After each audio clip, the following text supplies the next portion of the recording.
এইরকমের ২-৪ seat দিয়ে তো ২-৪ সিটে তো এই খুদকুড়া টোকানের জন্য আমরা কারোর সাথে জোটে যাব না।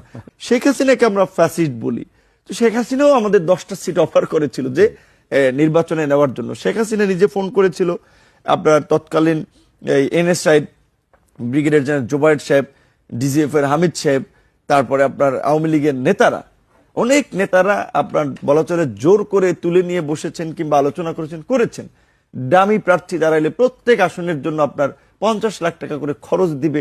কারণ সেই সময় তো ছাত্র যুবক তরুণদের জায়গায় গণ অধিকার পরিষদ বা আমরা ছিলাম। তো সেই শেখ হাসিনার তো পয়সাও নিলাম না, সিটেও সমঝোতায় গেলাম না। তো এখন এই গণ অভ্যুত্থানের পরে আমরা একটা মিত্র জোট গঠন করে নির্বাচন করব, সেটা বিএনপি কেন্দ্রিক হোক, 8 দল কেন্দ্রিক হোক। তারা যদি বিবেচনা করে যে এরকমের 2-4 সিট দিয়ে তো 2-4 সিটে তো এই খুদকুড়া টোকানের জন্য আমরা কারোর সাথে জোটে যাব না। রাজনীতি এই খুদকুড়া রাজনীতি দেশ থেকে বন্ধ হওয়া দরকার। সেজন্য আমরা বলেছি যে প্রয়োজনে আমরা এককভাবে নির্বাচন করবো। হ্যাঁ, সেই ক্ষেত্রে এমন হইতে পারে একটা আসলে জিততে নাও পারে, না জিতুক, আগামীর জন্য মাঠ তৈরি হবে, রাজনীতি তৈরি হবে। কিন্তু এই দেশের মানুষও আসলে নেতৃত্বের জায়গা থেকে দৃঢ়তা এবং কমিটমেন্ট দেখতে চায়।